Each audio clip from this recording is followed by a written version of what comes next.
Hello, everyone, and welcome to the show. Sorry for the delay. We just ran into some technical difficulties. You know me, I'm always playing around with stuff. Every time you upgrade, there's something else, something new to tackle, but it's going to get worked out. And already our workflow is increased with speed and efficiency. So it's so far so good. Little technical difficulties. Dude, it's so much better. Yeah, and the sound is great. There's a lot less latency. Not that there was much before, but it sounds great.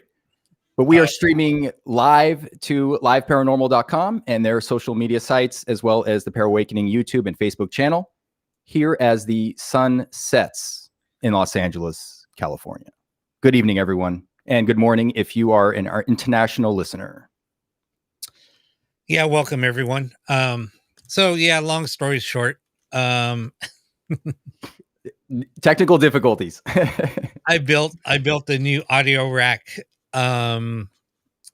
changed up computers. Yeah, everything was major upgrade. Right. Well, for the umpteenth time. I'm gonna pop the surprise bubble. You're running M1 now, the Apple chip, the M1, and I can already tell there's a major difference, even in what you've described to me over the phone, and now with the show. There's a big difference, even during the setup. So very, very good move. Yeah. Hi, Susan. Hi, Melissa, Sylvia, Sean, Kendra. Thank you so much for joining us and hanging in there with us as we figure this out. Vitrina, hi. Trying to use an iPad as your main monitor with Sidecar, it's kind of a trip. Right. Of course. Don't size a window too big, or else you're going to get nothing but a black screen. Right. So, well, it's going to get worked out, and definitely by the Saturday show, we'll have it worked out. No, exactly. Damn, I got to put this thing back. Okay, I think that's good. Kat, hi, how are you? Thank you for joining us. Oh, from Ontario. Might have to throw my glasses on. Yeah, definitely. Yeah, do that so we don't derail the show. There we go. You can see what's going on. That's better. Yeah, thanks, Vitrina. Yeah, we're constant upgrades because we want to deliver a better experience every single time. That's Rob's focus there. He's driving the ship. So that's the whole point of the show, to deliver a higher quality experience, maybe every single time. Maybe every single time we'll require Rob to do some type of upgrades. Hey, Kendra from Knoxville, thank you for joining us. And it's late, so thank you very much. Marie, how are you? Very good. Things working out for you okay, Rob? Yeah, I just don't like the blue tint on the glasses, but no, we're good. Oh, it's got a retro look. I like it. It's all right. Actually, you know what? Shar, how are you from New York? Wow, we have a lot of late night listeners. Yeah, there's a lot of people here from. Yeah. Thank you. It might be the overhead light, but I try to keep up the looks different from Saturday show to this show. So Gaynor, hi, how are you? It's 11:24 in upstate New York. Yeah, we're 3 hours behind. Yeah, so I don't know what you guys wanted to. We had a couple of things planned, but plans changed. We're gonna change it up and do that next week. We mentioned the investigation that we did that was impactful to everyone who was involved. And that was our Garden Grove case. And two of the investigators we tried to get on tonight's show, they won't be available until next week. So we're going to discuss that case with those investigators and look at some evidence. We're going to play some audio evidence. We'll see what we can get live for you that's really efficient and easy to look at, so you can get an idea of the case and what went on. So that'll be next week. We try to get that planned for this week. But I've been bugging Rob, and it's actually Rob's idea, but I've been kind of bugging him to maybe incorporate a live session or two on the Wednesday show, even if it's for a few minutes, just to, whether it's reverse, whatever mode that everyone prefers, but maybe just incorporating that somehow and then talking about the results. And but we'll see if we get to that later in the show. Again, Rob's driving the ship, so I'm just the guy in the back that I don't know what I do, actually. I'm just the guy in the back. Like, hey, try this. Right. That's all good. Well, what do you think? What do you want to talk about? God, there's so much to discuss.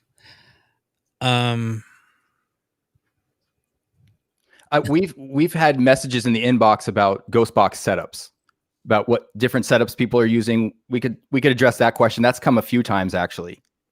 Wanting to know what you use, what I use, what they're saying this is what I do. These are my results.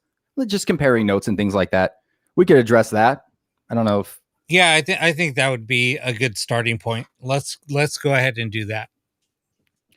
Okay, and this question I know that has come into the Pair Awakening inboxes quite a bit, and I know that people have requested that they've seen you rebuild the portal or the geobox, so to speak, and I'm just calling them by the names that those are identified as, those signal flows, if you will. It's a ghost box with a signal flow, right? And they're requesting that you do it compared to the traditional way they're normally been built. And I've noticed that in the inbox more than anything else. Despite what we talk about, people are curious, can you rebuild a portal? Can you rebuild a geobox? So is that, I know you're done building boxes, but is that something that you would still be interested in? Because those messages are coming in. I mean, I can do it. I mean, I guess if I know I get about 10 requests, at least 10 requests a week. Right. To do it properly, I can do it.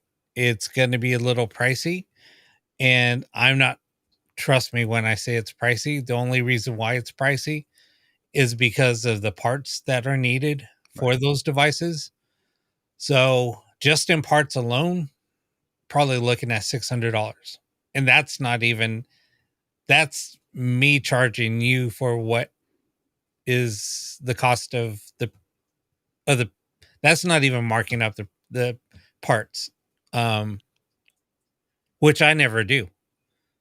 I just charge for my time, right, labor, and shipping. That's all I charge. Right. So if I do charge, let's say $800 for a box, that's good. I mean, 100 of that's going to go in my pocket, and it's probably going to be probably around $100 just to ship. Just because I always insure the package. I always protect the package, and bubble wrap, believe it or not, and even peanuts are not cheap. I mean, you buy a big bag of peanuts just to ship a box, it's like $20 just for the peanuts. And I'm not joking. No, that's true. That's true. You never shipped mine. You made me drive out and pick it up. So I had to spend gas money. So I didn't even get the privilege of bubble pack or, peanuts, but that's okay. I get it. Yeah. But no, I understand. And I think that's what people are kind of shocked to realize is if you're going to rebuild one in that design and custom audio signal flow that someone wants, you're going to use the best op amp. You're going to use possibly your own custom designed radio circuit, not an armband radio. Yeah. And then you're building it from the ground up, and the results, if you like that type of setup, are amazing because it's done right. Impedance matching, gain staging, everything's done properly. You can adjust. You have multiple controls of the reverb, how to control the reverb, how to curve it, things like that. So it is. I mean, it's expensive. Yes, I can add up the parts, especially now when you have to import some of those parts. And so I have this box here. This is one of a kind box. You can't even find the same case anymore. I looked around for it. I found two of those cases. One of them was like going for $500. That's just the case. This case I paid, I think, $2. That's just a case. It was just a bare wooden box. Right.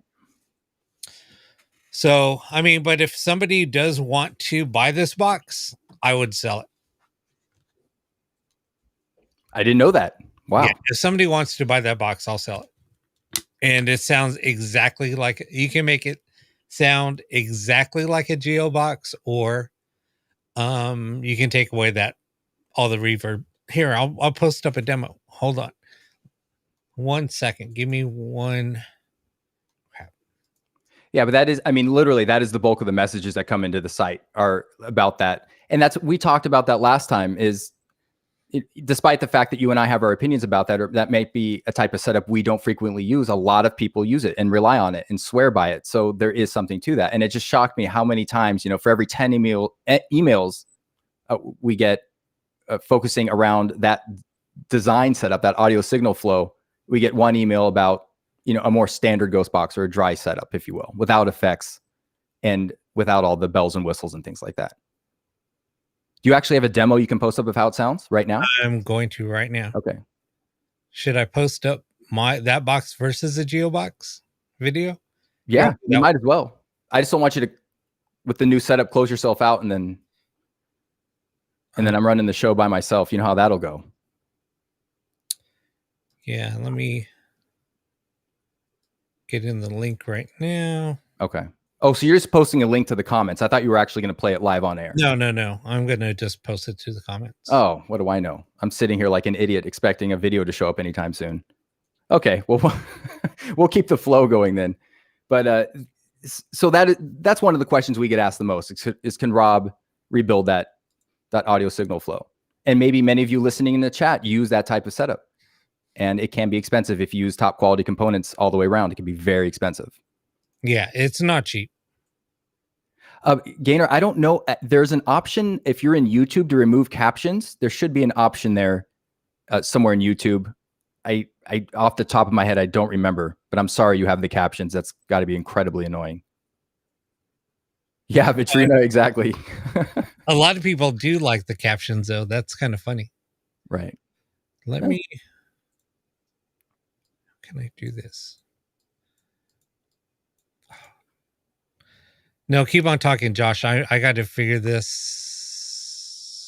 Well, I was going to ask you a question of how you felt about rebuilding those audio signal flows, but if you don't want to talk about it anymore, I'll move on to the next. No. I mean, it's fine. I mean, I don't mind. Like I said, I mean, I was just telling somebody this today. You know, I mean, I haven't planned on building any.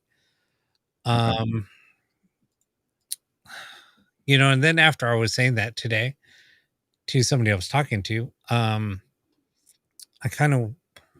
was like, well, I think if somebody wants one bad enough, then I would probably do it. Yeah, you'll build it. I'll encourage you to build it. Right, there we go. Yeah, so we're going to post a link so you can get an idea. If that's something you are looking for, someone to rebuild for you, then Rob can do it with top quality components. And you'll have more control, at the very least, if you like this, you'll have more control of the reverb, different elements. And Rob, if you're going to use your circuit, it's naturally pretty quiet. So you don't need noise suppression or noise reduction. It's done. The radio is built from the ground up to minimize noise and just retrieve information, with the radio being a carrier. And we've talked about that. We talked about that last week with Marcello Bacci, the radio being a carrier. Exactly. God, I'm starting to really not. I can put it in the comment section of the video. I can't even get. Yeah, don't close yourself out, because then who knows what'll happen if you start clicking X. Don't click X. No, I'm not. Yeah, Vitrina says she doesn't care for reverb. Yeah, some people like it, some people don't. It's, you know, it's really subjective at this point, because people have had amazing, incredible results with reverb and without, heavily saturated. Again, we've talked about the negative side effects of that. Use everything sparingly, everything with balance, everything with an understanding of what's going on with your audio. Oh yeah, if you're in Facebook, I don't know, Rob, I don't think there's an option to turn off captions in Facebook. I don't think there is. Yeah, I don't think so. Or if there is, it's somewhere buried deep in the, you know, sub menus of the sub menus of the menus somewhere. I don't know. I'm very sorry for that. Yeah, exactly. Sorry, I'm not. Gosh, now how am I going to get back? See, I knew this was going to. Here we go. Everyone prepare to say goodbye to Rob for the evening. It looks like I'm taking over the show. I see what's happening here. We went through this before. I've heard, oh no, and then Rob disappeared. So Yeah. So, and that's what we do in the show too. ITC and Paranormal Podcast. Vitrina, thank you for talking about the reverb. We'll talk about setups and we'll get technical about things. And we've gotten responses back. Sometimes we're being too technical. Sometimes we're not being technical enough. We're trying to find that balance. And that's what we're kind of talking about this evening. There we go. There's the link for Rob's version, or Rob's, I guess it's your version of the audio signal flow of the portal in a geobox, if you are interested in something like that. Okay, so Marie was able to turn off the captions. Oh, you did? Cool. Right. Cool. Well, and Rob, I think that's what we were going to talk about tonight, is how the radio so traditionally has been used for ghost boxing, but it truly is, as Marcello Bacci stated, it's a carrier. It's a carrier of the signal, of the communication. And I think that's becoming more prevalent in our research and how the radio can be used, essentially. That taken at face value, it's been very successful in terms of scanning and using it as a ghost box. Exactly. But to use it as a true carrier, and I think that's what's been going on the Saturday shows, when you've been running some of those experiments with the radio being used as a carrier, so to speak, but not exactly using the audio from the amp in the mix of the session. Right.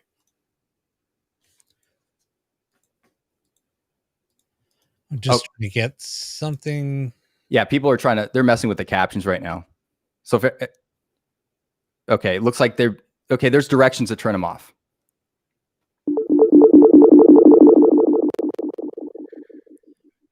Here comes the club mix. Here we go. What are you looking for exactly? I'm just... Wow. Wow. Well, do you want to address anything with your setup? See, here I am. I'm alone now. So what I basically want to find out from you guys, and this is what we wanted to talk about tonight, is the setups that you're using and what's been successful for you. Because we get messaged about, and people are excited to share their setups.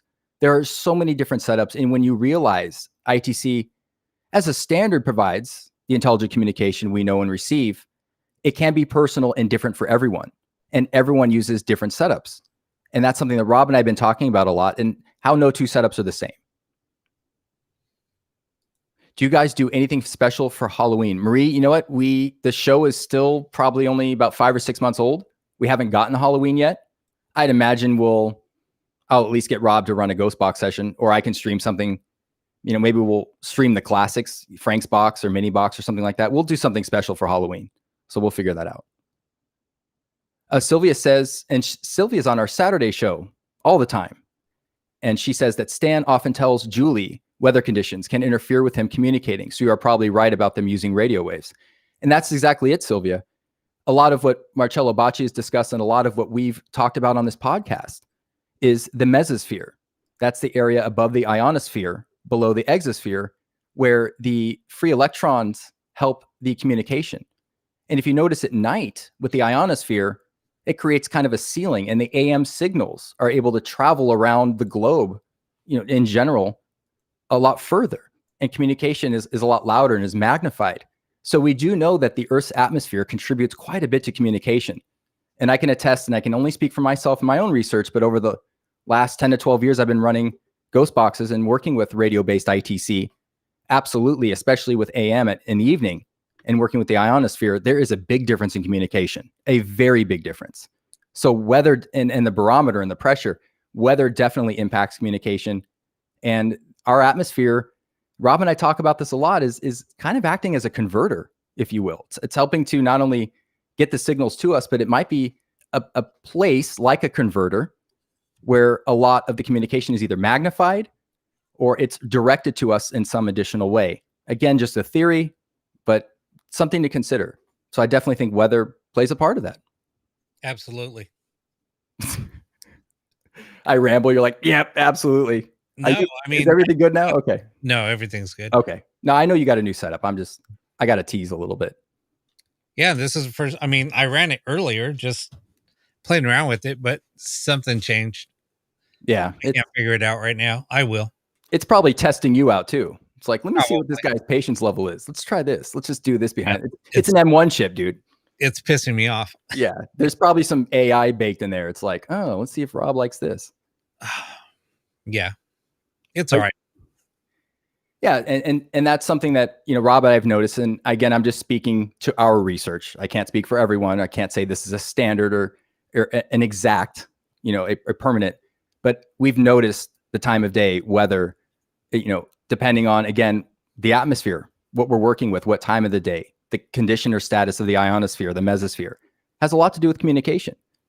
And again, Marcello Bacci received information in his messages where they stated that there was a special place in the Earth's atmosphere, again, the mesosphere, that helped them with communication. Maybe it acted as a stochastic code book.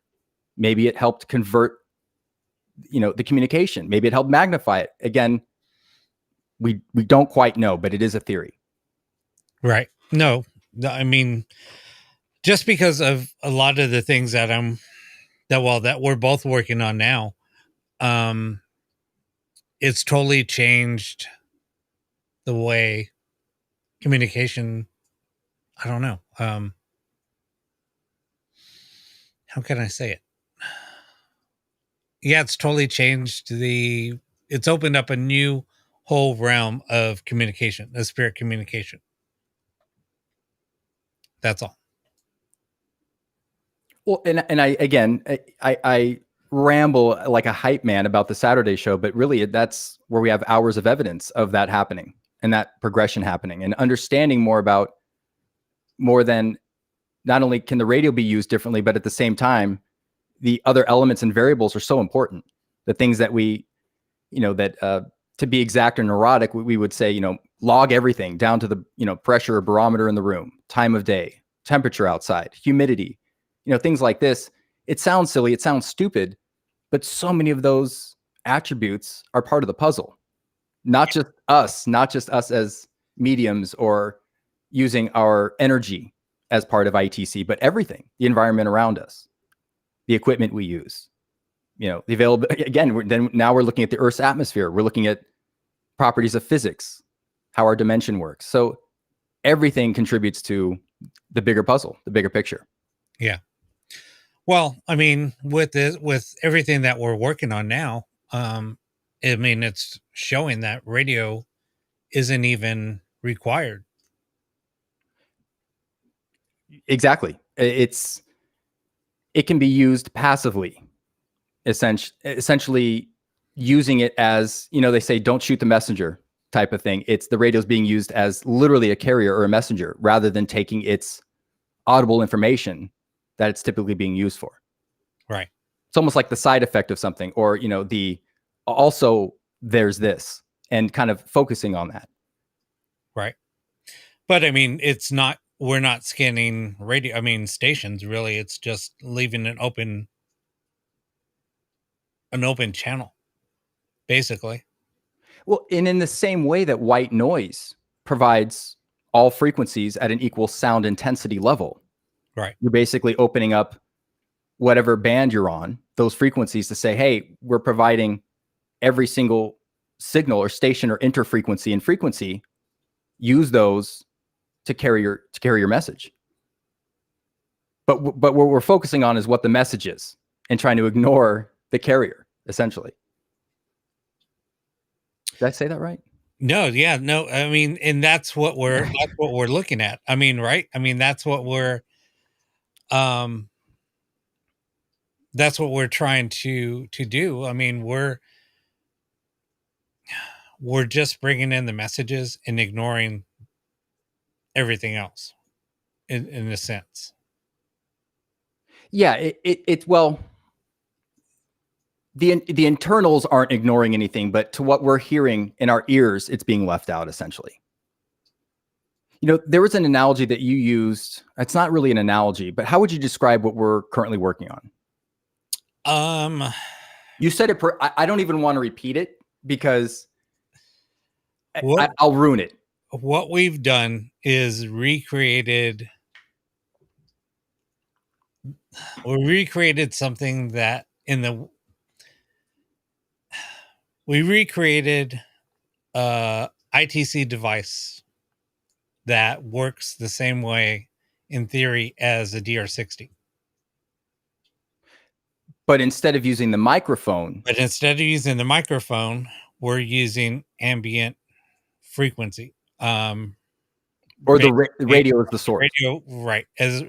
Instead of using a microphone, we're using the radio carrier as the input as a source. So we're taking that source, bringing it in, using a DAC.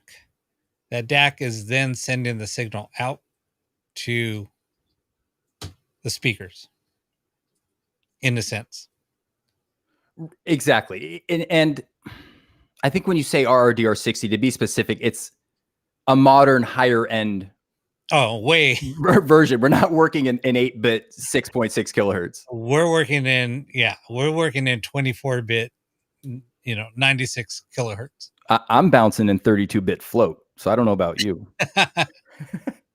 Yeah, no, but I mean, I think that's the point. Is it was, and we've talked about this, and eventually I'm going to get this report done. Eventually, there's because we've had other breakthroughs, other projects have gotten delayed, but so the DR60 essentially, I would, in my opinion, say it's a credible ITC device if it were in higher quality. And that's the problem. That's why I ride the fence on that device personally. Is on one hand, you have something that's set up to be an incredible ITC device, but on the other hand, its entire process is junk. It's just, it's too much static. The timing's off. There's so many problems with it. So, what if you could bring in high quality, clean source audio with a similar type of audio signal flow or internal circuitry that models after the DR60, and then kind of combine those two? So that's essentially what it is. But I think the DR60 will always live in that territory of, well, it could have been great, for ITC purposes, not for general everyday purposes of recording your voice. But, it could have been great had it not been for a higher quality A to D DAC, more efficient clocking, phase lock loops that didn't screw up the clock cleanup circuitry, different things that just, cause this recorder to implode on itself. Right. And the results, with using that and using, a really high-end DAC, huge. The one, well, Rob, the one I was working with in the studio for a while before I had a job transition was, it's $10,000. One A to D converter, $10,000. So a lot of this to reduplicate now, in a portable fashion, or for something that's even, set up at home as a desktop, the cost to entry is astronomical, especially because we're still working with it and figuring it out. And, so there's that, this isn't, this isn't a $50, blinking light thing. It's just not, something that's marketable essentially at this point. No. Even what I'm using, God, it's at least 1,500 at least. Right. And even that's, even you and I are listening to those units going, well, we could do better. like there's areas of improvement, but at what cost? But the result is, oh, well, it's better than anything on any other ITC device that's ever been used. Whoa. I think, in my honest opinion, reel that back in, dude. Here, woo! You're coming in hot. Well, I'm being open and honest. For something coming in that is that, you're coming in a little hot. Well, something that's coming in that clear, and it's amazing. That's all I got to say. Well, all I want to say is more testing has to be done. More testing. No, yeah, there's a lot more testing, but for some of the responses that I've shared with you, it's amazing. I'm mind blown every day when I get responses, and clear and direct responses. Right. And essentially, it's not very much different than the DR60. And you came up with, you were thinking about it in that way. I mean, that was your kind of idea of how this was moving forward in a way. Okay. But it's not even, DR60 is like, I can't even say. I mean, a DR60, you can't even understand what is being said. And that's been the problem with it, is there's been a recognition that there's something to this. There's this process that was unintentionally made. The synchronicity of how many things properly went wrong for this recorder to be used in ITC or EVP collection. But the drawback was the quality. The drawback was there was problems everywhere. It was almost like a half-baked design. But there, and I think, Rob, you and I always recognized there was something to it, but it just can't be taken seriously. And no one that, we report to or we look up to in terms of giving our evidence to really considered it valid, because they're going, listen, I don't know what's being said here. At 6.6 kilohertz, your highest frequency that you can sample is right around 3 kilohertz. I mean, that's just below the meat and potatoes of where the voice frequencies are. You want those 4 kilohertz, 5 kilohertz, 6 kilohertz frequencies.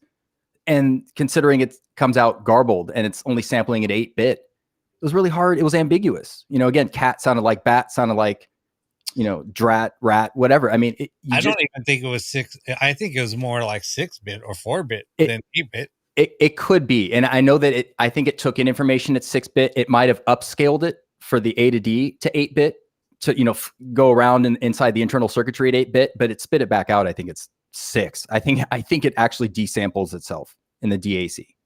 Yeah. It lowers its quality, probably for efficiency and speeds, probably all the clock could handle. So there's a lot to consider with that. But yeah, and I think as time goes on, we'll figure out more about how to reduplicate that kind of the proper way, and possibly even take, we've got some ideas to take the experiments further. So it's in its infancy, in the infancy of the infancy of the infancy, if that makes sense. I don't know.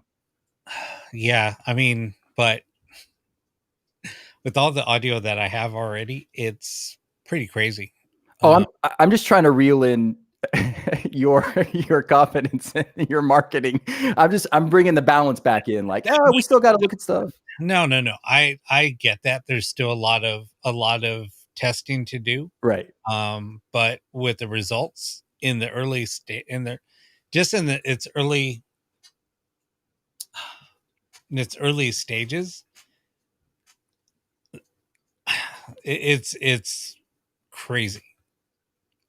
And we'll have to, as time goes on, we're going to have to, as we have in the past and the Saturday shows, implement that. I feel like that's the beta test ground, where we run that with a live audience, just like Marcello Bacci did, to have witnesses, to have people hear the same thing or not hear the same thing, and obviously chime in with their backgrounds and experience, because eventually at some point it does become somewhat of a group effort. And again, I attribute a lot to the Saturday show.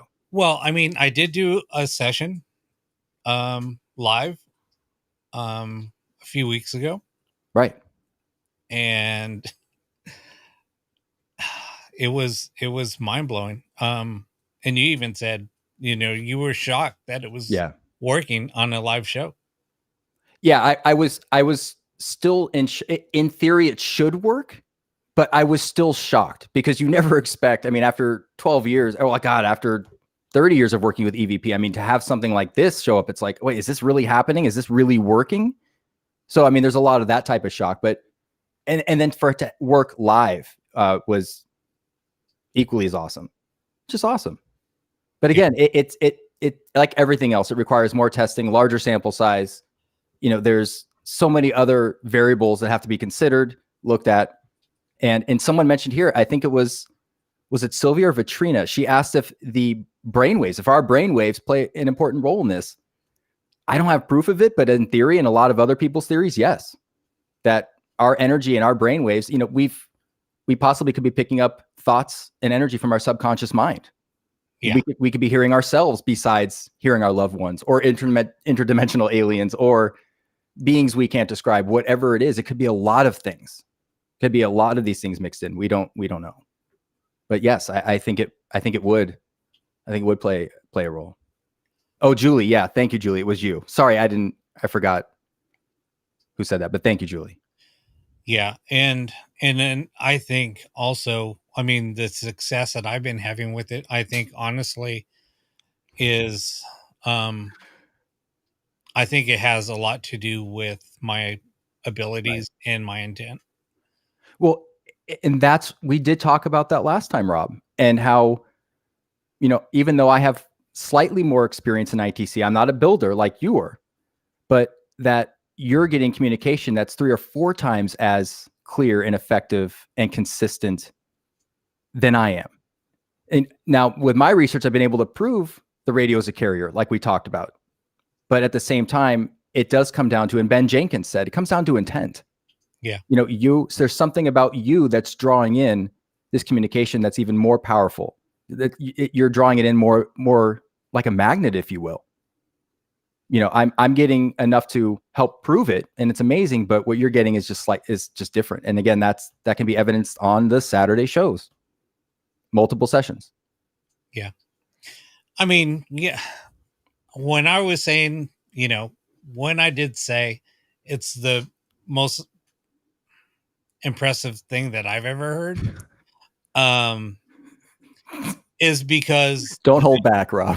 No, I mean, I'm being honest in giving an honest opinion is, a lot of things that you do here, it can be,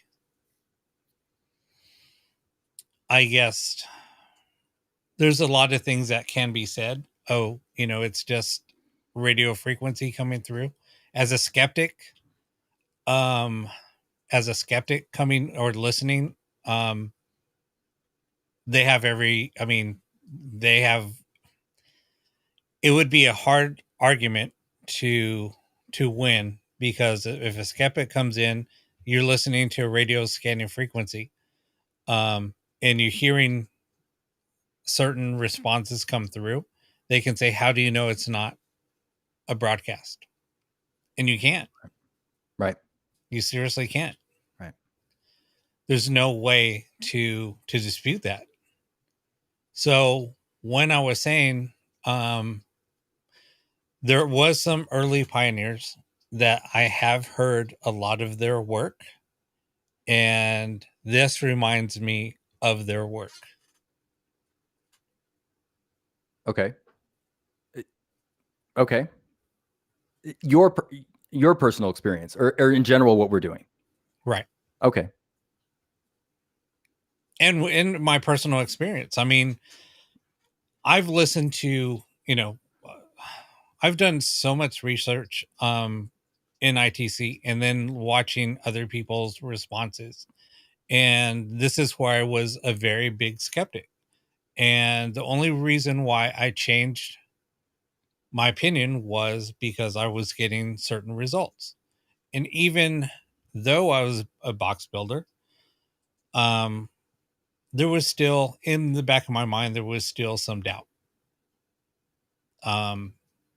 That's just because I'm always trying to prove, that's me as a researcher, trying to figure out, okay, is it just coincidence that we're getting these responses? And I still think that, there's a lot of coincidences there. Can we prove that it is spirit communication? No. It's pretty amazing though, when you do, let's say, use reverse speech, or if you do have a box that does scan radio frequency, but it's not picking up radio stations, if that makes sense. Right. That's a little mind blowing. But this is a totally different level than any of that. And I'm just like amazed on, I was playing around with it. I kind of said, hey, Josh, hey, check this out. Try this. You tried it and you were mind blown. Yeah. You're like, Rob, here, listen to this. And I was like, holy crap, it's working. Right. Um, but it's so cool. Yeah, and I think the implications going forward and how, we talked about this a while back on how Ghostbot went out. Let me preface this by saying your method doesn't involve radio or scanning. Right. You've already talked about a cocktail of frequencies. You're using a different method for your source, if you will, Right. to kind of go through a modern day DR60 path like ish, if you will. But yeah, that's why I came up with that analogy, Right. because we're using a source that's not a microphone, Right. but we're using frequency that's in the ether, and pulling that signal in, and Thank then you, Gainer. running it through the processor, and then that processor is sending out that signal, and yeah, and then that's what we're hearing. Right. Yeah, and essentially, though, what we talked about, the community or the ghost boxing going stale, or there's not a lot to look at, and really that's where you and I were talking. Well, everyone's taking the radio at face value. You turn it on, you're scanning what we can hear. That's above, again, a certain decibel level that we're listening for. Right. We're listening to 10% of the communication, even on review and playback. What about stuff that's buried way deep down there? What about stuff that's coming in, when it avoids an amplifier or a power staging amplifier or gain staging that's coming to your ears? So it's essentially it's kind of in the back end. It's like, now that we have this carrier wave, what is being carried on it, and in terms of imaging, not visual imaging, but audio imaging, what we hear. Right.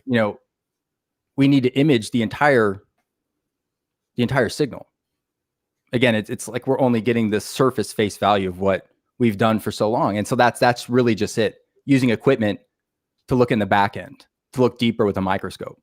And you can extract those things out of the signal. Again, depending on the radio, there's a lot of variables. Depending on the radio, depending on the equipment, depending on the order of operations of the equipment. So you can extract those things. So it's another way of looking at, well, at least for what I'm working on, it's another way of looking at how the radio is used in ITC. Now, again, I'm mainly sticking with the radio, scanning and not scanning. Rob is working with, again, frequency and sound. He's kind of all off the radio grid altogether in many ways. But yeah, to answer your question a while back, there have been, I think we stumbled upon the magic frequency. And what I'm working with is something on a higher communication level, from what I've been told. And they found it fascinating I was able to tap in on that. And I haven't, just to be very clear, I haven't, and that's what we meant. There's something special about what you're receiving. Right. That's meant for you. That's, I'm not getting that, although I've heard it. And we've heard a lot of that on the Saturday show. I'm not, I'm receiving not that.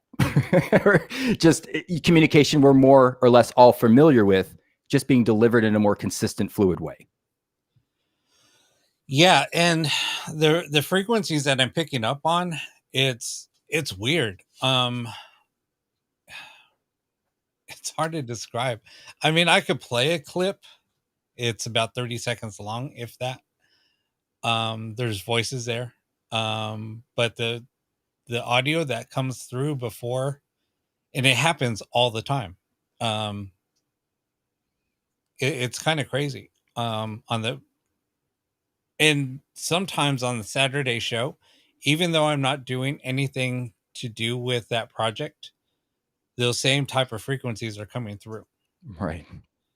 And there's been something funny that has happened personally with not even using any equipment, that somebody else heard those frequencies, and then a child's voice come through. And this was recently. Right. And they experienced it.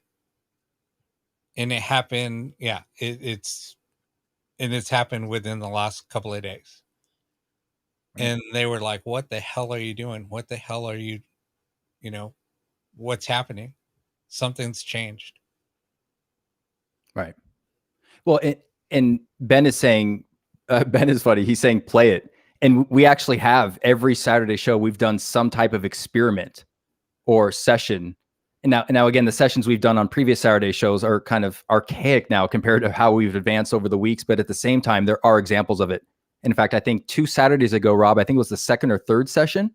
Mm-hmm. You played Project Blu-ray or Project Dead Air, which is a lot in common with what we're doing. And we had some really crazy results with that. And that was 2 weeks ago, I believe. So we've already kind of experimented very lightly here and there and not really told anyone what was going on, but just to kind of throw it out there and see what happens, really. Just to, beta test it, if you will, with a group. And Ben asked, do we have any indication because of this breakthrough of any confirmation of the origin of this communication? For me personally, no. I haven't been, there's no information or anything that's saying, oh, now that you've done this, we're going to tell you who we are and, why we're communicating with you. No, nothing has cleared that, big puzzle or question up. Just basically, this is just a way to improve the clarity and frequency and consistency of communication instead of fragments. Now we're looking at sentences, phrases and sentences. Yeah, this isn't fragmented communication. No. When it does come through. There's a lot of words. It's almost like speaking code. When it first started happening, there was a lot of code words. One of the biggest code word, and that's why I call it Project Blu-ray, is I kept on saying Blu-ray, Blu-ray, Blu-ray. It's like, what the hell is Blu-ray? Ancient technology at this point. Well, it's a stupid joke. I'm sorry. But yeah, that comes through a lot. Right. The word Blu-ray comes through a lot. Right. It does. And I have no, knowledge or indication of what that is, but it does. And there's always a kid, there's always a lady, there's always a guy. Right. And then there's other people that you can't understand what they're saying. Right. But we're gonna dabble with it more in the, well, I know, Rob, on the Saturday shows we talked about that as things progress or we feel like certain things may or may not work. I guess it depends on how much we can sample during the week or experiment with. We'll start incorporating that more. But yeah, Ben, I should say Rob, I'm moderating the show, so I say we, but it's Rob's show. This Saturday show, Rob has done some sessions and intermixed this new technology, if you will. And I think what we've implemented so far was the earliest stages of it. I mean, very early. And, we've made some progress over the last few weeks. And now we'll eventually kind of throw that in the mix on the Saturday show. And again, it's a group setting. And obviously everyone there is positive, good intentions. So it really helps, I believe, helps the energy, helps the project work. Yeah, no, exactly. It's exactly right. Yeah, in fact, Petey has a great, or Pete, I don't know what you prefer, Pete or Petey, but he says it's like they sometimes completely hijack the broadcast and alter it. And that's essentially what that's doing, is providing a means or a situation to do that more or less all the time or more frequently. And when we've all heard that when scanning a ghost box, we've heard sentences come through. We've heard 3, 4, 5 words. It's just not as common, right? It's not as common. Most of the time we hear fragmented words. I mean, yes, no, but the phrases and sentences are obviously less common than just fragmented words or breakthrough communication. So this is, wow, what was that?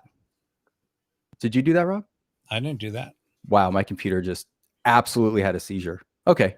Anyway, I don't know what that was. But anyway, it made me lose my train of thought. But anyway, that's what the communication is doing. We're trying to increase the average at which we get phrases and sentences. We're still getting fragmented words, but we're noticing now there's been a switch in the ratio of sentences and phrases compared to just words. And so that's really the goal of what we're doing, is just trying to increase the probability that full sentences will come through. Much in the way that direct radio voice has for many people. But it It has. I have gotten a lot of full sentences. Oh, right, Got right. a lot of different things. I mean, like I said, there's a lot of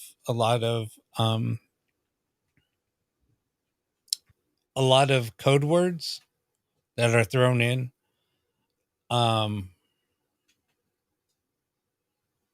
But then there's also been a lot of conversation between the people that are coming through amongst themselves.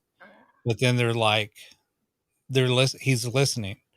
Um, and then they're listening. And then they're like, what? Or listen.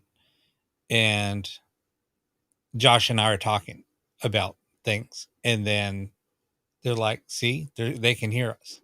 So it's just kind of funny on how that's happening. It's slightly a little rude, almost as if we're the lab rats this time. And they're kind of like, yeah, see, they can hear us. See, look, they can hear us, but they're not necessarily, well, they're not directly talking to me, so to speak. So that is an interesting experience. And that happened on one of the Saturday shows. And that was something that I know one of our members, Kanga Blue, and some other people mentioned, was that you can hear them talking amongst themselves and having a conversation, acknowledging us, but not sometimes directly talking to us. So it's very interesting. It's like being a fly on the wall in a room in another dimension. Just as a, I guess if you had to imagine something, I don't know. Right. Vitrina says feels like eavesdropping, right? Yeah, no, exactly. But the funny thing is they're the ones that gave me instruction on how to do it. That was a funny thing. Whoever's communicating with us, and they give me the tools on how to do it. Not me, though. I know, I'm just being very clear. Like, I'm not getting instruction through the radio or any other means by saying, do this to improve this or do that. That just hasn't happened to me. No, but I did share that with you, though. I was like, here. Oh, right. I'm just saying it hasn't happened. I'm saying I personally haven't picked up anything, whether it be, dreams or any other type of vision or communication through the radio. Nothing has come to me and says, okay, Josh, do this or try this. I'm just stating that, Yeah. I mean, and the funny thing is, I mean, yes, I know it sounds crazy, but it does work. It's crazy. But it does work. Right. No, and I've seen that. I've heard your clips compared, and heard that information coming through, and wow, that's really interesting. But yeah, there's the rhyme or reason. I don't know. My research has come from just me over the last 5 or 6 years trying to improve on something, using one of my experiments to prove on EVP collection and the clarity of EVP collection. And actually turned out, when Rob gave me the idea, he's like, let's apply what you're doing to this. And it's like, oh, wow, I didn't think of that. I literally, for so many years, I was so tunnel visioned on trying to improve EVP. Why, I don't know. But I was still really passionate about proving my point and things that could be done. And here we are. It's like, oh, well, actually, what you're working on can benefit this. And so far it has. But again, experiments have to be done. And with any ITC setup, how much is really about the person? Will this only work for Rob and I, not for someone else? Because our intent, we're manifesting this, like Ben and I talk about, a friend of the show. How much is being personally manifested? How much of intent and energy that the ITC operator or builder is putting into the project that makes it work? I don't know. I have no idea. Well, those are variables to consider. But I've experienced that. I mean, everybody that has bought one of my boxes has experienced that. They're like, Rob, I don't know what the hell you did when you built this box, but as soon as I turned it on, I got my name. A few seconds later, I got your name. Right. When they said, did you say my name? And they said, yeah, Rob did it. And, is it intent on my side that I'm doing it subconsciously? I don't know. Possibly. And it's funny. It's every single box that I've sent out. It's happened. I have 3 of your boxes, and it's happened immediately all 3 times. More on the more recent boxes, it's been much more loud and pronounced, like very, very obvious compared to like the first box I got from you. But it has happened to me, my name, and then whether it's minutes later or a session later, Rob. I mean, I got Rob several times. I mean, a lot, not just once. Right.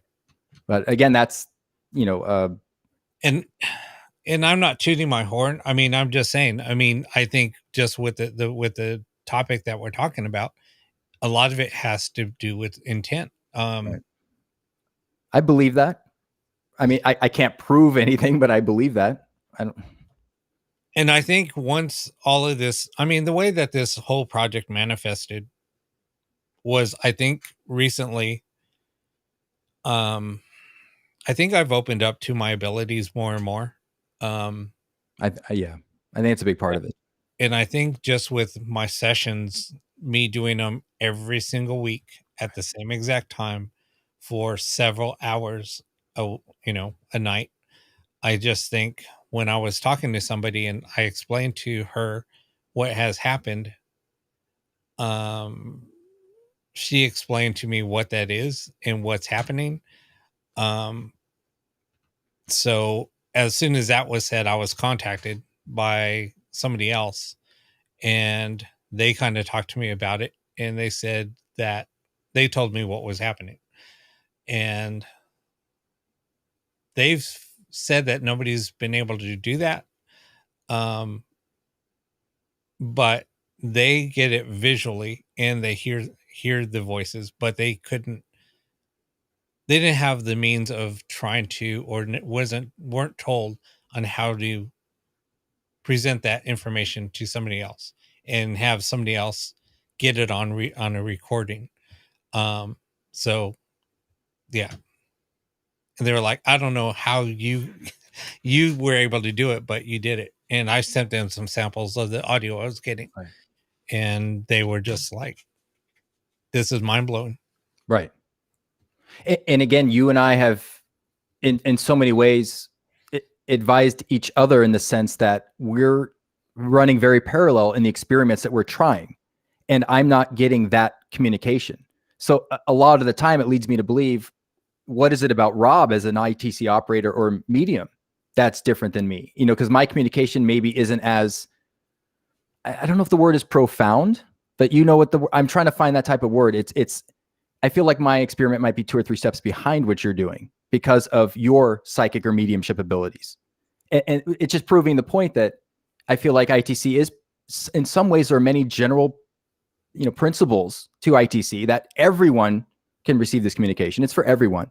But at the same time, people that have mediumship or psychic abilities or have that energy or in tune, to say it very generally speaking, have an extra edge or can facilitate this type of communication that I've seen you get.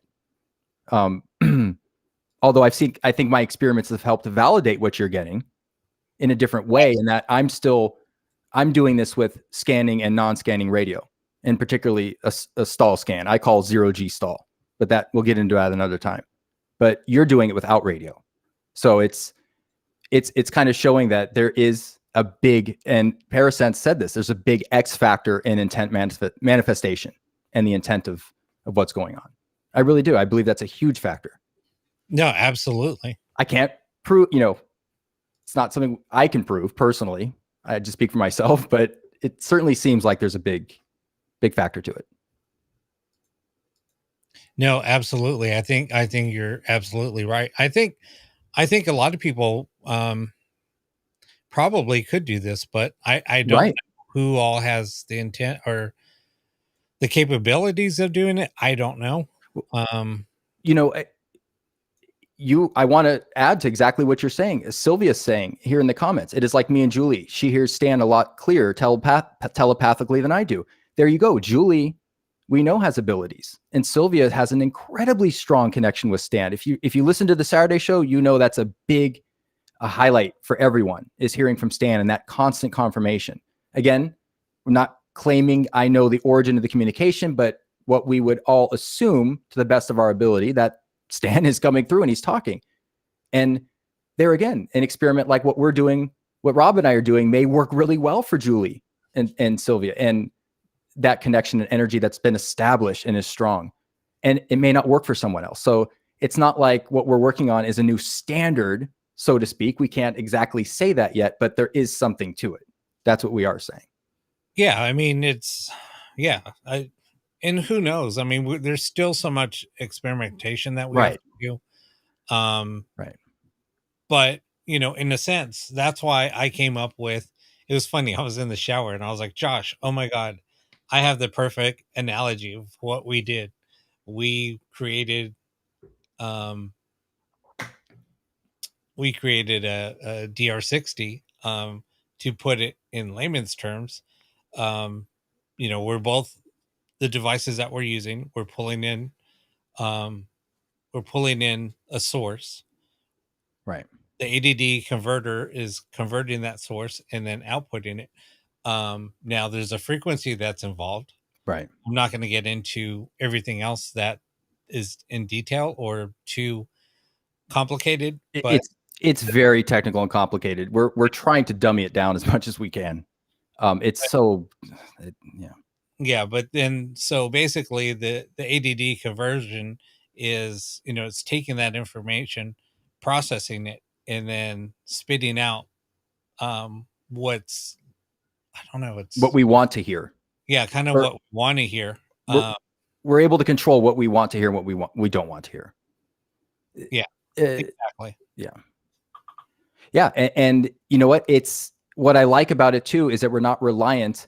If EVP and ITC is generated, or the microphone helps facilitate this, again, it's a theory. A lot of people think so. A lot of people don't think it matters, but we're not limited to the restricted frequency response of the electret little tiny condenser microphone in the Panasonic RRDR60, which is super cheap and doesn't record infrasound. It doesn't record infrasound. It doesn't record infrasound. But we're not restricted to that microphone anymore. So now we have, using the radio as source audio or frequency or anything else, we have a wide spectrum of frequency to use. So we're essentially just improving on an unintentional idea that happened in the past that was brilliant for ITC, terrible for consumer audio, and just trying to improve on it. So here's the thing. Right, Parasense, right. There's one box builder out there. I can't say, I'm not going to say his name. I'm not going to say what device it is. That was very, very close to what we are experimenting with. I think, but didn't know it. I think he didn't know it. No, he doesn't know it. He didn't know it. He didn't know what he was onto. I think if it was executed a little bit different, and a lot different. Well, you know what I mean. I'm trying to be nice. Okay. All right. And if he had the matching, here's the key word, the matching,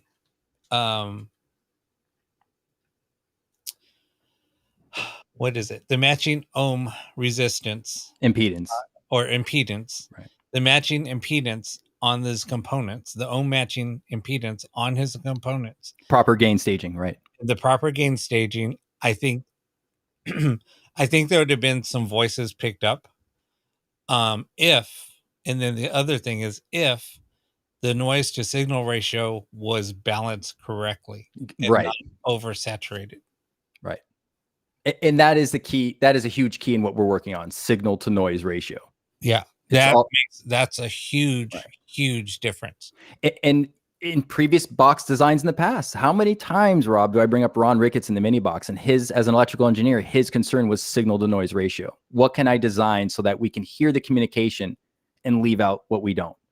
And that was a big, that was intentionally baked into those boxes in that design for that reason. And illegally bond, I know I do have to pay my light bill. I guess the dark isn't working. It's cooler. It's cooler. I need to get him I'm going to get him I know I have an extra one. I have a LED lamp here. These lights, if I turn them on, you'll see sweat rolling down my face, and you don't want that. You don't want that. Yeah. I mean, I have a LED fluorescent lamp hanging over me, and then I have LEDs above me. Right. Yeah, this isn't intentional. I'm not trying to look cool, or, this isn't like an image I'm trying to do with, coming from the dark, it's not about that. It's just cooler in here. That's all.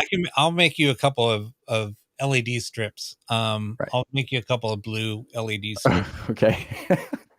Um, Or the some of your ghost boxes that you have some of the fancy Christmas tree lighting on there. Maybe Yeah. you just hang some of that up back here. It'll help communication. Christmas tree lights always help communication. but I mean, but that's the whole thing. So, yeah, signal to noise ratio is huge, Right. and yeah, and that's a big problem with a lot of ghost boxes is the signal to noise ratio isn't set properly. Um, and that's why you get ear fatigue so quick. Right. And that's something that we've addressed too on the show as well, is when you're considering a ghost box design and suffice it to say, the designs that are out there, you can get communication pretty much through anything. Again, intent manifestation, what you go seeking, you'll find. You can get communication through pretty much anything, but what makes certain boxes different than others are the quality components, the order of operations, the signal flow, gain staging, things like this that can improve signal to noise ratio, which can keep you engaged in your experiment longer. Right. Because as we've learned too, Rob, it's, we're not just running 5-minute sessions anymore. Even though the longer the sessions we do, the more time it takes to review. I mean, let's just face it, it's 5 minutes is an hour of review, easy. But at the same time, we're letting these experiments go for hours. And we're finding that over time, and the longer we do it, that the communication and the strength and clarity of communication is improving. And so because of the way the box is designed, because we have a higher signal to noise ratio, you can stay in the game longer. And I know that's, I don't want to sound, to use such a cliche phrase, but at the same time, you can experiment for longer and you might find out more things the longer you do your experiments. Because with a lot of noisy boxes, it's 5-10 minutes and I can't do anymore. Yeah. No, absolutely. And it's crazy, but. Yeah. And again, we'll keep, I know you've been messaged, Rob, I've been messaged, let's hear some of this. Let's hear some of this. And it's going to, our Saturday show really is the outlet for a lot of this, certain things we want to try and test. We're definitely going to be mixing it up as Rob already has in the past few Saturdays. We've been intermixing these different things. So yeah, Vitrina says review time is a total BITCH. It is. It is, but that's where we learn. That's where a lot of communication comes in, that we learn and we only hear 5 or 10%. I'm just making up a figure right now, but we don't hear that much live. Upon review, you hear everything. The whole world opens up in terms of the communication. Yep. I'm rambling a lot. No. So what do you want to do? Well, I mean, we've talked about implementing a live session. That's up to you because you've got everything on there on your end. I can do something. I was going to stall scan the mini ink box, but at the same time, I don't know how it's going to go through the mixer being broadcast live, because I'm not really someone that, pipes in sound for the show. So I don't know if what I'm hearing will be beneficial to the audience. So it may have to come from your end, or we can continue talking about. Do you want me to do my sample real quick? Yeah. Now, which sample is this? I have so many I've lost track of. This was a test sample. The test. One of my early recordings of this, when I was picking up like weird frequency noises, and then after that we heard a few voices come through. Okay, that was okay. Yeah. I think that was a few weeks ago. God, I can't keep track of time right now. I really can't. That was a few weeks ago. Right. Honestly, I mean, where I'm at with it right now, I mean, and I'm going to be totally honest, it kind of freaks me out. I wasn't going to say it, but it kind of freaks me out. I mean, seriously. And I think that's why I backed off from experimenting for a while, because just some of the voices that were coming through and what was being said, it kind of freaked me out. I'm not going to lie. No, you shared that with me. And I think as you took a deep breath I think you also had to digest what was happening. Because once something starts to work, there's so much excitement, and I don't think you slept more than 2 hours a night for weeks, Rob. I mean, no, I'm serious, man. Seriously, no. And I think I think it got to a point where you had to take a deep breath and step back. And, okay, let me digest everything that's happened. It was just today that we realized all of everything we've been doing is like, oh, this is what's going on. I mean, we knew the intricate microscopic details, but the big picture was, oh, it's essentially recreating this or doing this, and that you had to take a step back. And as soon as you did, I kind of jumped in. I'm like, okay, let's apply this to install scanning a radio, similar to direct radio voice in many ways, just with slightly different methods and technology. And lo and behold, we're getting the communication. It works. Okay, deep breath, digest, reassess. What are we going to experiment with now? Where do we go from here? How much do we test on the Saturday show, or what is applicable to the Saturday show? Because a lot of this, again, is expensive equipment, expensive setups. It's high voltage stuff. It's not low voltage. A lot of it's not low voltage. So again, it's like, well, what can we do for the Saturday show, or how far can we take the experiments? Okay, is this marketable? Could we pocket this? Now that I'm using tube, well, using outboard tube equipment, that just like totally took it to a whole different level. And I mean, it's just adding that into the mix. It just took it to a whole different level. And that's when it really freaked me out. Right. I tried to do it to, enhance the audio for the show, but adding it into the mix of how it's being used in my equipment, in my equipment rack, it's totally taking everything to the next level. And that really freaked me out. So I walk into my studio. When was that? Saturday? No, it was Sunday. It was after the day of the show. I had to come in. Oh, right. Josh was messaging me, and I walked into the studio, and I'm hearing a low voltage hum. It's not like there's a compressor on. It's not like I left an amp on. It's totally different. It's a really low but high frequency pitch, if that makes sense. It's really weird. It was almost like resonant frequency. Yeah, it was a resonant frequency, kind of like a pulse. It was like you could feel it. Yeah. Yeah. And I was like, what the hell is that? And it was audible. I mean, it was audible. And I'm like, what the hell is that? Where in the hell is that coming from? So I'm like, you know what? I'm out. I walked out. Just because it gave me a very, very uneasy feeling. So I came back. It was gone. Then all of a sudden I sat down because I had to do a couple of things. So I sat down here in the chair. All of a sudden it just started resonating again. But it was coming from all around. Like had me engulfed. And I just shut down real quick and I said, I'm out. Didn't try to communicate with anything, just said, I'm out. And I left. So yeah, and then after that, it was like I didn't come in here until I had to work the next day.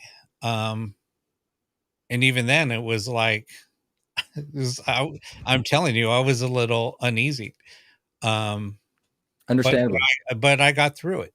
And then Josh was like, you need to experiment. You need to run some more experiments. And I'm like, dude, if you even knew where I stand right now. Right. But yeah, so and I started getting emotional just a minute ago and started tearing up a little bit. But yeah, it's crazy.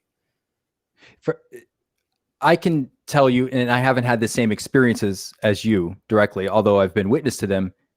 The addition of tube equipment into your rack and your setup, definitely the way tubes set up the power staging and the way it amplifies the voltage is, I believe, is part of the equation here. And I don't think it's everything. I don't think it's necessary or a requirement, but I think it's helped or aided in some of these experiences in the communication or how the communication is being delivered.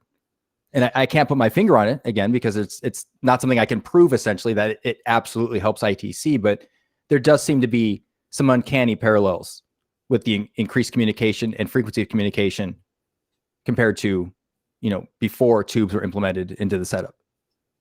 No, exactly. People are asking to break out the boxes, but I don't know. I mean, that could mean so many different things. There's reverse, there's pseudo random negative pulse mode. Okay. I just want to make sure everything's working. What was that? What is that? Why? What was that? This is a drum roll.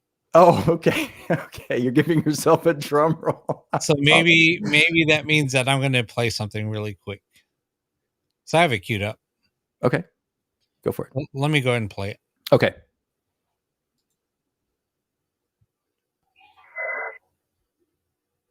Went on from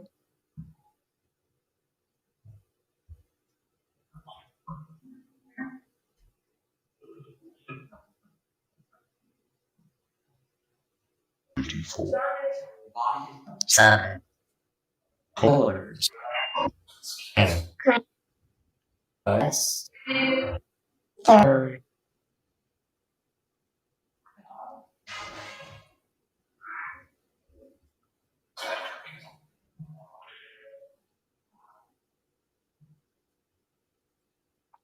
That was it. That was what, 2 weeks ago? I think. Probably. I've literally lost track of time because things have escalated and we've been trying different things since then. Let me see. Okay. Hold on a second. Rob, if I pulled up my Logic, if I play something channel 1 and 2, do you think it would be picked up? It should. If not, I'll have to get you.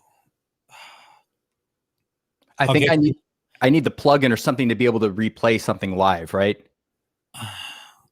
If not, I mean, I'll have to get you Loopback. I'll get you a copy of Loopback. Okay, I was going to say, because I've routed it in my Logic, but I think the last time I tried this, it didn't play. My examples were from essentially stall scanning one frequency on radio, particularly in my case, the Mini Box Plus FM. And yeah, see, it's not letting me. Let me just pull it up. Okay, because I had some examples of the signal to noise ratio we were talking about, how it's dead silent and you just hear communication on top. But let's get, yeah, it's not letting me play it. I'll send you a copy of. Okay, yeah, it's fine. I need to get Loopback. Okay, I thought Logic would do it. I thought I could route it. Download Loopback, and I'll send you a serial number. Okay. Yeah, we'll play it as soon as I can get this. And I thought Logic would take care of it. I thought I routed it internally properly, but it's not. I'm not hearing it in my monitors. Hold on 1 second. I'm going to get you the serial number. Sorry, everyone. I'm trying to figure this out.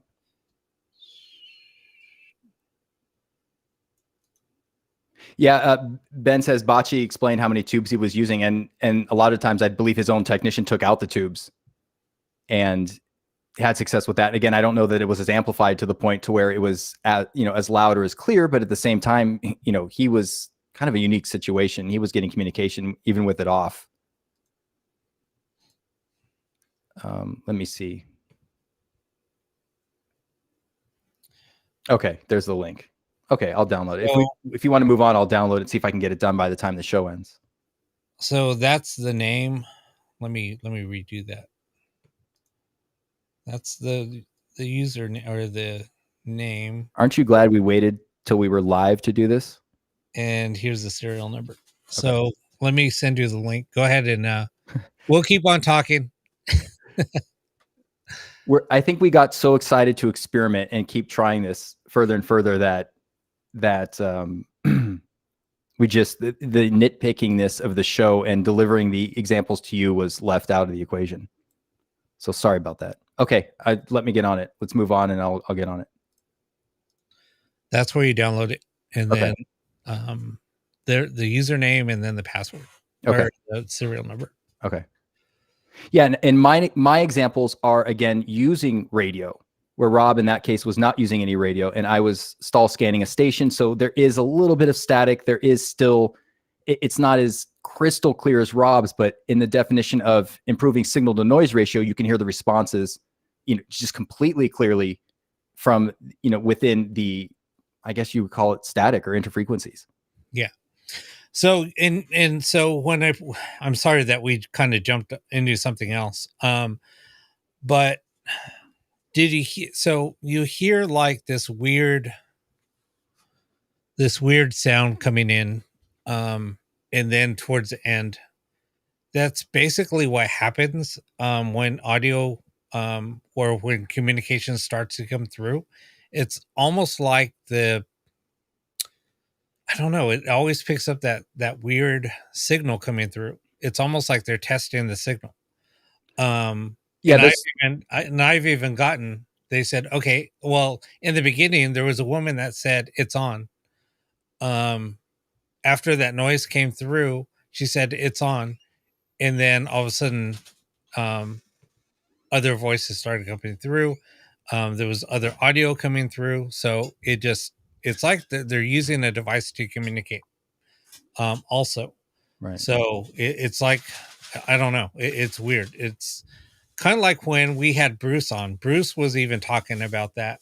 That it almost had, like, during some of his sessions, it almost sounded like there was like a trumpet or an instrument that they were using on their side to try to communicate.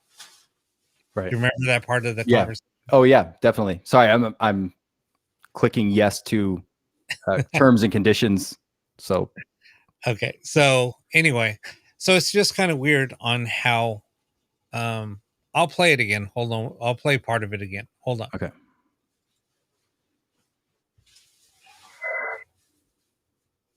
When on.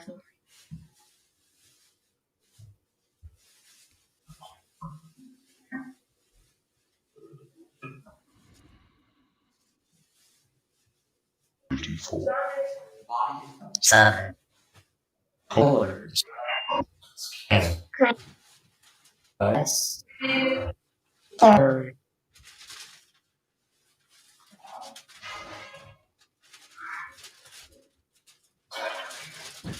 What's that sound in the background? Dude, oh, It sounded like your fan. somebody turned off my light.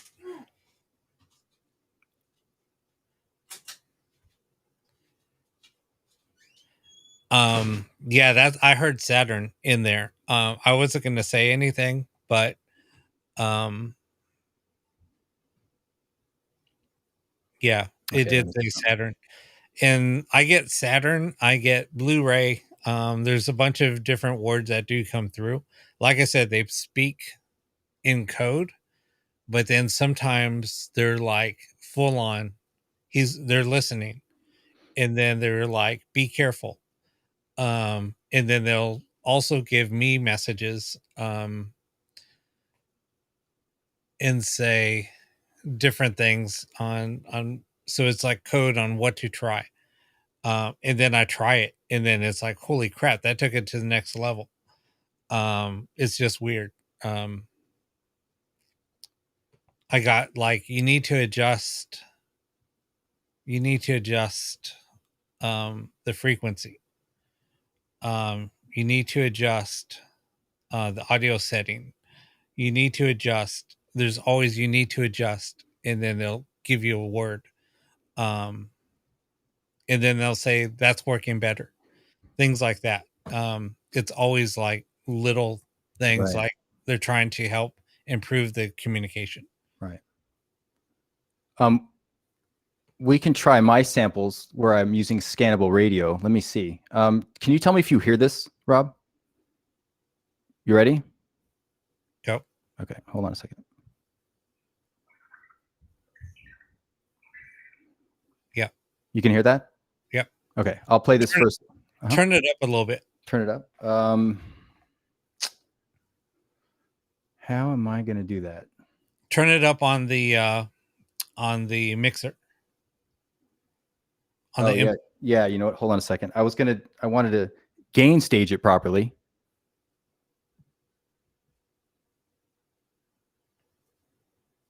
Hold on a second.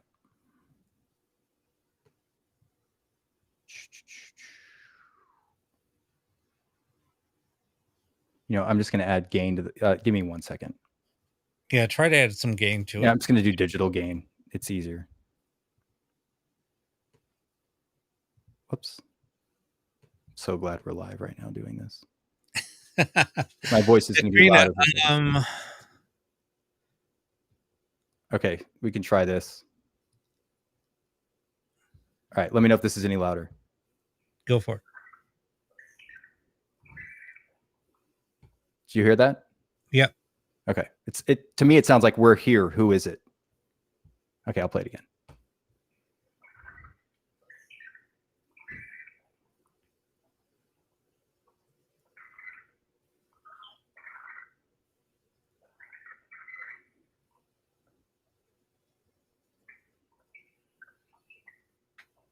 Yeah.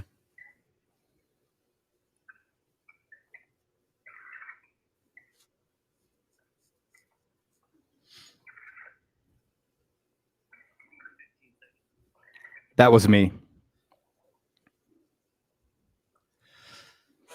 But you see, they almost sound like the same type of voice coming through. And they're two different techniques that we're using, but the same concept.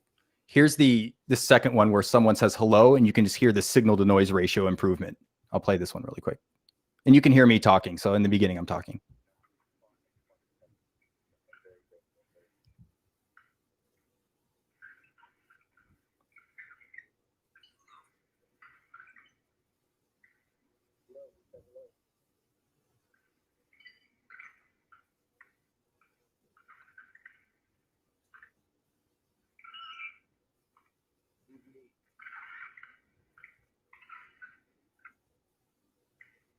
Okay, so the clip goes on, but essentially the hello, that jump in signal to noise ratio is what, in terms of when you're analyzing this, you have to trust your measurement equipment because that's something that everyone could rely on. You know, people's opinions and subjective opinions are difficult.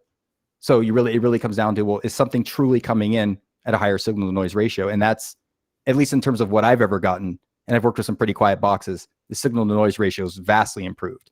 And especially in the first one where it said, in my opinion, it said, we're here. Who is it? That was basically stall scanning one station. There wasn't even a scan at that point. So those types of phrases are coming in where, and again, they're talking amongst themselves. I don't know if you heard that, Rob, but they're like, we're here. Who is it? They weren't talking to me, right? So who are they talking to?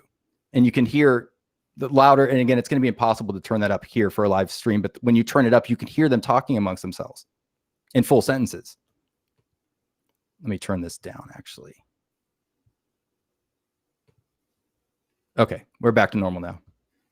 Wow, that worked. Thank you. Yeah, no problem. Yeah, that program's amazing. Oh, someone says once more, please. I don't know. It's just really low. Let me see if I think I might have those clips. Hold on 1 second. Yeah, in fact, I sent you, I call the we're here, who is it clip. Yeah, hold on. Okay. Yeah, I think you sent it to me on Facebook. Possibly. I'm looking. Just bear with me. Okay.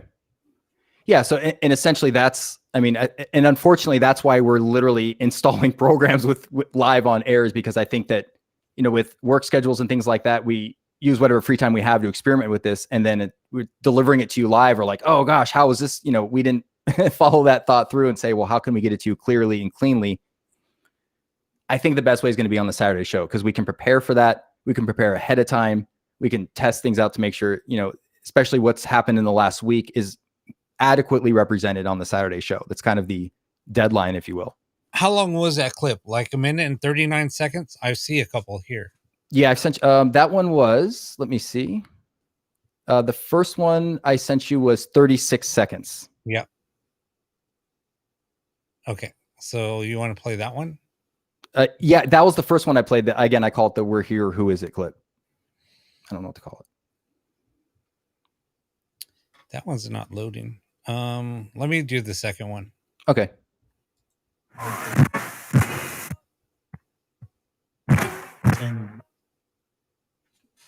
It's like super loud. It's really loud. Hold on a sec. Why is the second one not loading? I had trouble with that too. I was checking to make sure what I sent you was loading in Messenger, and maybe because it was AIF, it was a really large uncompressed file. I don't know if it got, we only had access to it for a limited amount of time. Yeah, this one's coming up like corrupt.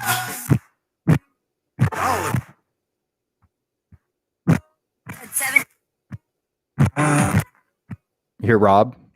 Yeah.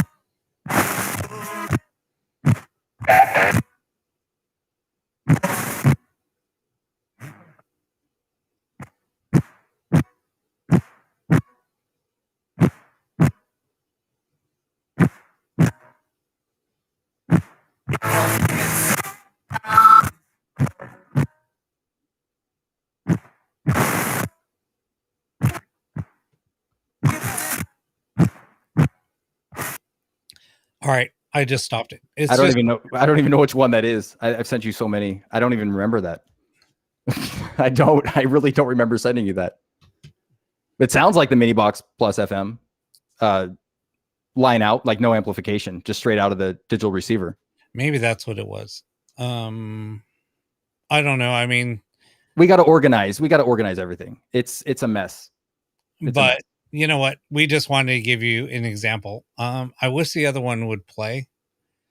Why don't you send it to me real quick? Okay, give me a second. We'll try the first one again. See if I can play it on my end. All right. Sorry, this is taking a little bit, but yeah, we didn't. Hold on a second. I'm going to send it through Messenger, I guess. Yeah, that's fine. Okay. There you are. There's our incredibly lengthy conversation about this. Okay, let's see. Okay, I'm going to drag this in drop files here. It's under 25 megabytes, so it went over, and I'm sending it right now. Minibox Plus FM 540 stall scan.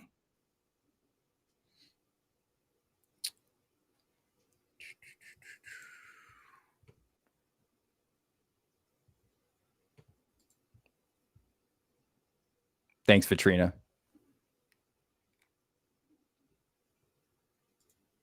Do you see it? No. Hold on. Maybe do a Saturday review on Wednesdays. Ben, you're right. You're right. It just came in. It did? Okay. Ben's absolutely right. What's that? Do a review from Saturday shows on Wednesdays. Kind of talk about results or what we got, kind of organize. We're so busy experimenting, we're not delivering anything. That's a good idea. Yeah. No, it's just spinning. Facebook doesn't like that file. You might have to convert it. Well, part of the magic is keeping it uncompressed, high quality. You know what I mean? Like it kind of defeats the purpose of everything we're doing. But you know what? All of mine are MP3s. Oh, those are MP3s and they're that clear? MP3. Oh my gosh. Oh, I can't wait to hear it uncompressed from studio monitors at your setup. Oh my gosh, those are MP3s. Now I got to convert mine to MP3. God, I don't like MP3. Well, the first ones that I do were wave, and then I convert them just so I can. Right. No, I know to send them. Okay. You know what? How about this? Instead of me reconverting, remixing these, converting them live on air, which I'm sure people are just thrilled about right now. I'll just have to get this. I got to get the YouTube channel going. Something. I'll have to figure something out. because those need to be heard with headphones, uncompressed audio, and you're just like, wow, well, that's crazy. But Send me the Logic file and I'll play it on okay. Yeah, in fact, I've got all of my experiments basically on new tracks. I've got 48, 50, 55 tracks of just, muting this one, activating this one, listening to that one, recording, going to the next track, things like that. So I can just send you the whole session file. Yeah. Okay. We'll figure it out. Anyway, I know that this show was kind of like a little bit all over the place because honestly, it was awful. Honestly, I got super sidetracked because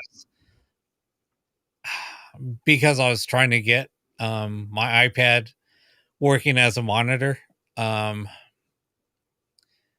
And I think I know how I just can't maximize the screen. I have to keep it at normal window. Right. Yeah, don't mess with that. Yeah. So once I did that, it screwed everything up. Yeah, it did. It's okay. We were trying to figure it out. We had other priorities. We don't have a team behind us to do the IT detail setup work. So it's I got to do everything on the fly. Right. Literally, yeah. As I installed Loopback in front of everyone live tonight. Should have been an instructional tutorial. I should have at least walked everyone through the process and made it worth someone's time. What's that? Of setting up Loopback? Yeah. Should have just said, okay, now what you want to do. I mean, it could have provided a tutorial. 2 birds, 1 stone, but no, I didn't do that either. So you got so people that don't know what Loopback is. So on a Mac, Loopback's a piece of software that you can route the audio. So instead of just because normally it's going to send it out directly from the program out to the speakers. Right. So what you do is Loopback allows you to send the audio signal from the program that you're trying to play music to. Right. You send it to a different program, and then, like in this case, Explorer or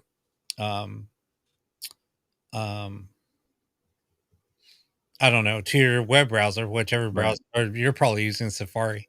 Well,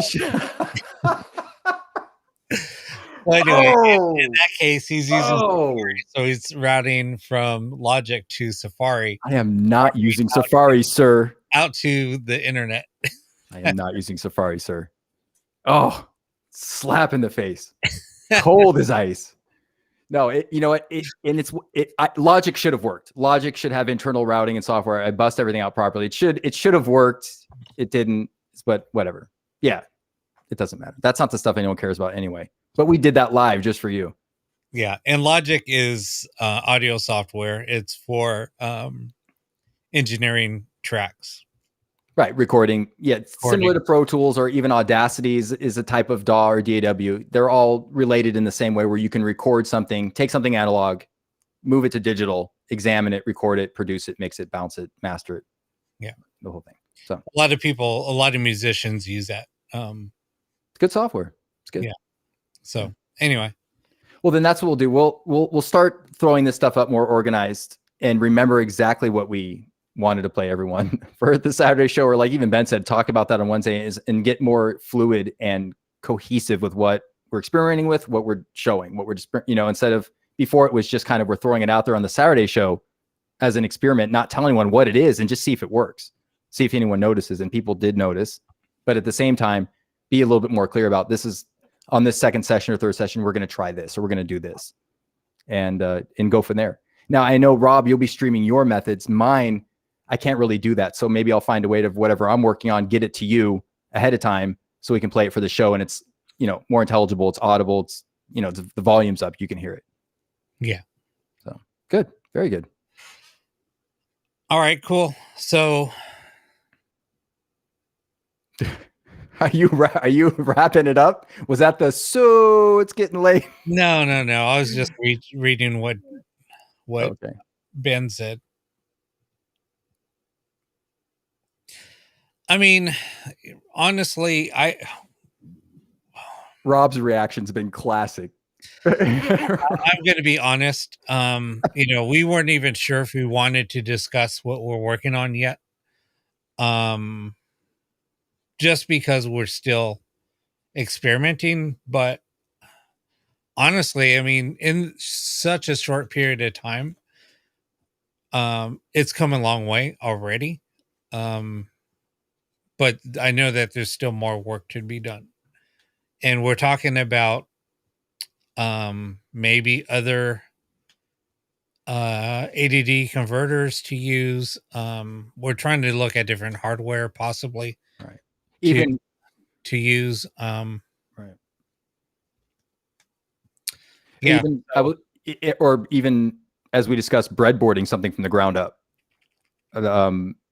With the designs we've talked about, implementing, everything from, especially on my side, working with the radio. Rob's not working with the radio. I'm working with the radio, but implementing a receiver and a custom path from the ground up to try and reduplicate this without using $25,000 worth of studio equipment. Trying to, almost at the same time we see it working, almost figure out how can this be packaged? How can this be done? And it's going to require custom. I mean, I'm looking at it, the custom breadboarding, or as they say, breadboarding. It's going to require custom circuitry, custom design, one-off. But so far, early testing has shown that it can help. It can improve things. It can make things better.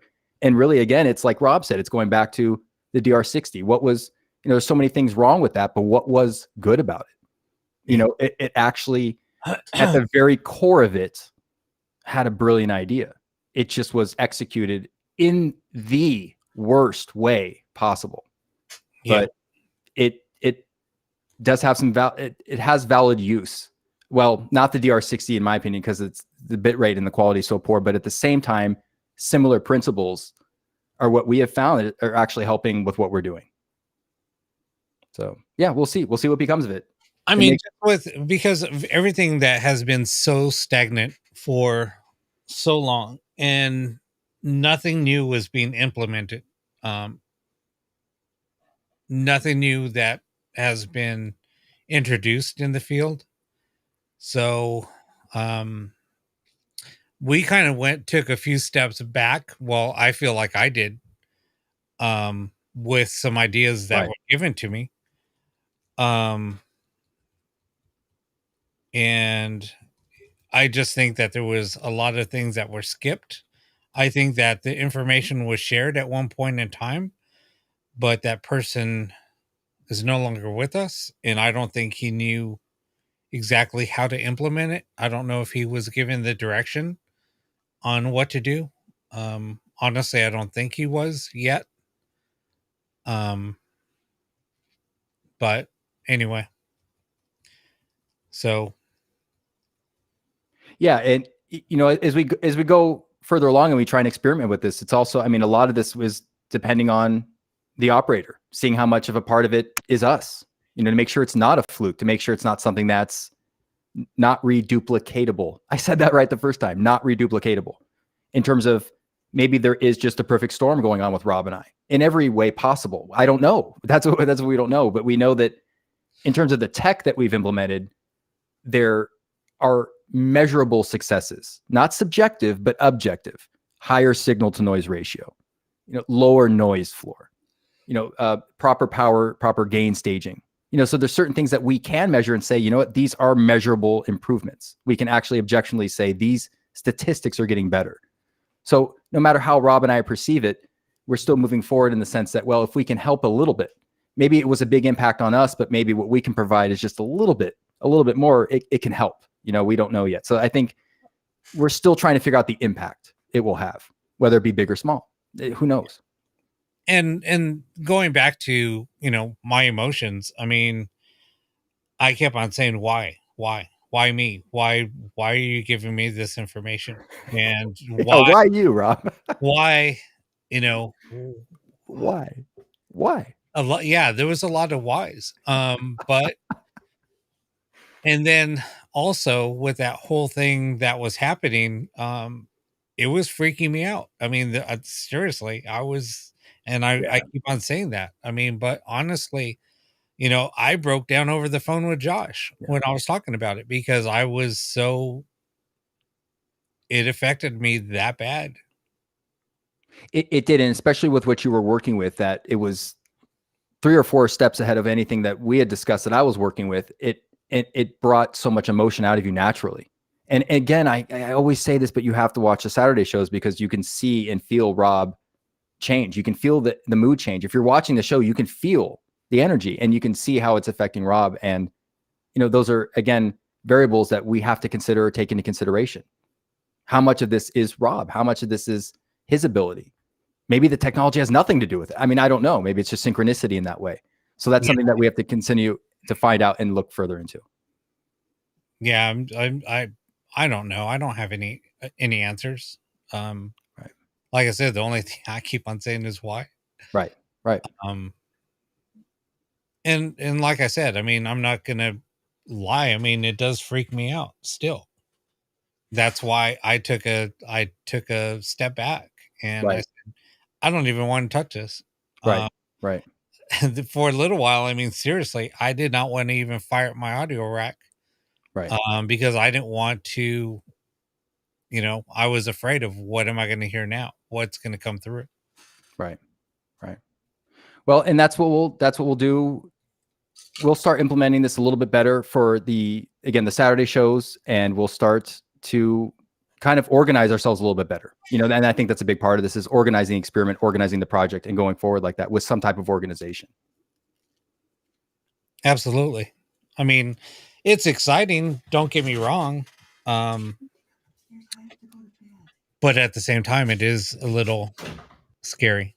But all right, guys, I think we're going to wrap it up. It's getting a little late. Thank you all for joining us. I appreciate it internationally, and everyone who's joining us from multiple time zones. We really appreciate your attention and just joining in on the conversation. Again, we're learning from you like you're learning from us. It's a mutual classroom, and just we appreciate your time. No, exactly. And, thank you everybody for your support. Right. I know that, like I said, today was a little off. I mean, part of it too, honestly, I think part of it, I started getting a little emotional. I think some of it, I don't know if it could have been something else that was causing these technical difficulties. I mean, I've experienced that before too. I don't know if it was that I wasn't really supposed to share anything or we weren't supposed to share anything. I don't know. God, I'm smelling cigarette smoke so bad. Anyway, so there could be a lot of things going on. I don't know. Right. And I'm just being honest. I if I had all the answers, or if I had answers, if I could give everybody an answer, I would. But I have no clue on what's going on. Well, we'll continue to see what happens on these Saturday shows. We'll keep reporting back. We'll get organized. Absolutely. Thank you, everyone, again. Yeah, and we'll see you guys on Saturday. See you then. Take care, everyone. All right. Thanks for watching.